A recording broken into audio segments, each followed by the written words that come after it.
YouTube channel. For today's video, another review, another online lending application na naman ang ating sisilipin. Magbabalik loob po muna tayo kay Google Play Store. Kasi recently is puro po kay App Store po yung ating nire-review mga online lending application. So ngayon guys, ang ating pong i-review yung online lending application is pwede po nating ma-download sa Google Play Store. Nag-o-offer siya ng up to 30,000 pesos. Wow! Alam nyo guys, pag mga amount niya lang na ino-offer o yung mga maximum loanable amount lang niya is up to 30,000, parang medyo mapapa-apply ka kasi alam mo na hindi siya ganun kalakihan, hindi din siya ganun kaliitin yung kanya maximum loanable amount, diba? Pero wag niyo muna siyang i-download, guys. Hayaan niyo po munang i-share ko sa inyo kung ano ba yung meron dito sa online lending application na ito. Bago po tayo magpatuloy, baka gusto niyo pong sumali sa ating pa-GC giveaway. Mamimili po ako ng 1 lucky winner dito sa video na to. Ang gagawin niyo lang guys is mag-subscribe, i-like itong video at mag-iwan ng comment dyan sa comment section.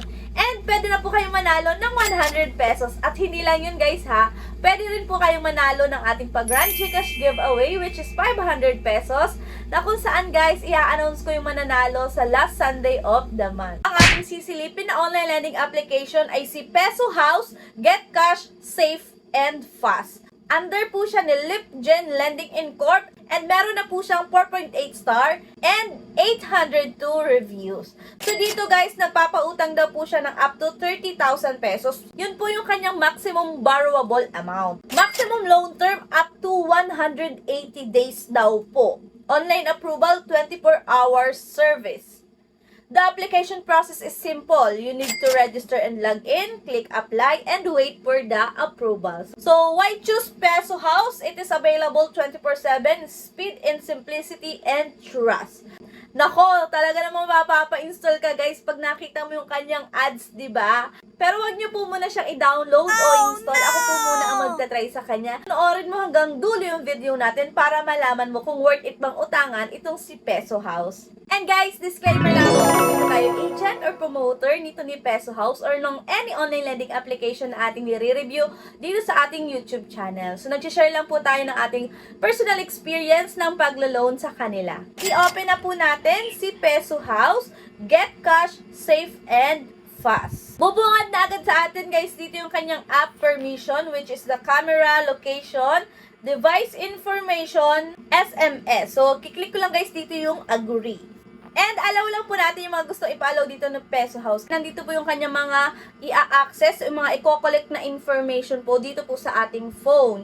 Kaya guys, kung ayaw nyo muna siya bigyan ng permission is ako muna ang magta-try. And kung okay sa inyo, saka nyo lang po siya i-download, okay? And then yan, i-click na po natin dito yung agree. Like the other online lending application, kailangan po natin ilagay dito ang ating active phone number and i-click lang po natin yung circle o yung kanyang privacy policy and click let's go. Kailangan po natin ilagay yung ating OTP na matatanggap po natin sa ating SMS. Mapupunta na po tayo sa kanyang dashboard. Ang kanya pong maximum borrowable amount is 30,000 pesos, Wow! which is ang kanya pong maximum term is 180 days and with the interest of 0.05% per day. I-click na po natin dito yung apply. Ang una po natin kailangan pilapan dito guys is yung ating basic information. And guys, take note lang ha. So, kailangan po natin dito ilagay yung ating Facebook link. And email lang hihingi din po siya dito. And then after that guys is our work information. Next is our emergency contact. Good thing kasi dalawa lang yung kailangan natin i-provide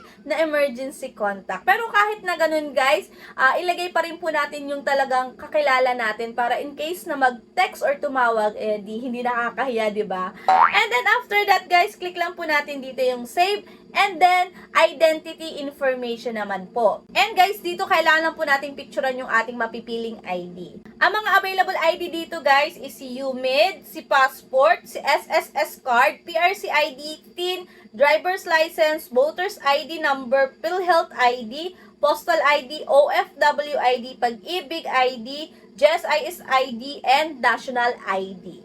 After that, guys, is the account information. So, dito, guys, ang available lang is GCash, PayMaya, and GrabPay. Then, i-click na po natin dito yung save.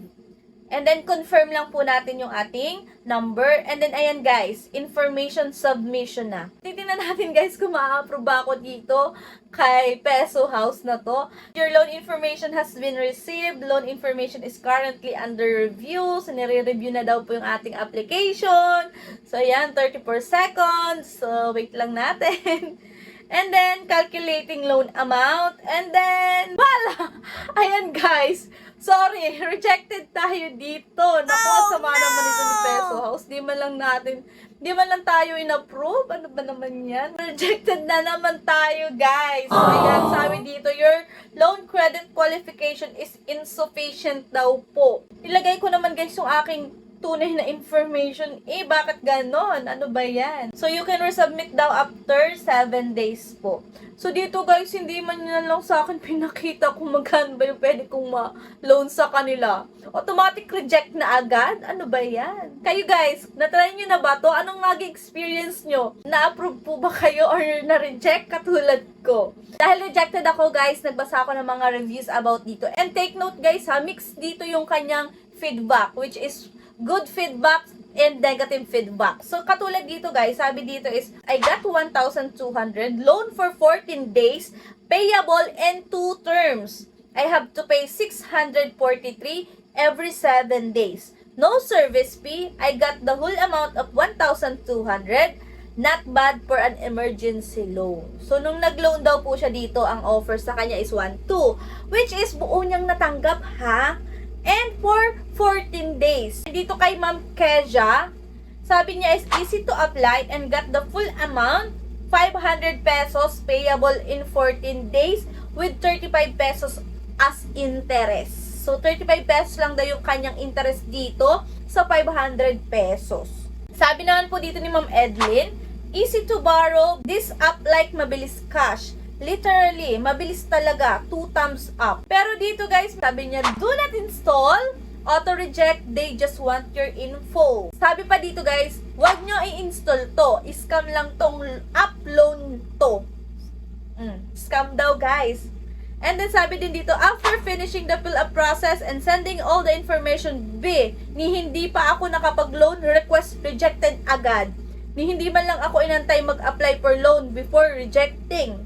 Parang ganun yung nangyari sa akin dito, guys, di ba? After finishing all the process and sending all the information, rejected agad. So, talagang mixed yung kanyang reviews dito. May nagsasabi na okay daw, full amount daw po natin makukuha yung maloloan natin and mababa lang yung interest. Sabi naman po ng iba is scam daw po and nangunguha lang po ng mga info natin. So, that's it guys. So, yun lang yung meron dito kay Peso House. So, kung hindi ka pa po nakasubscribe sa ating YouTube channel, mag-subscribe ka na, i-like mo na itong video, and mag-comment ka na dyan sa comment section. Babay na po muna. Thank you for watching and see you on my next vlog. Bye!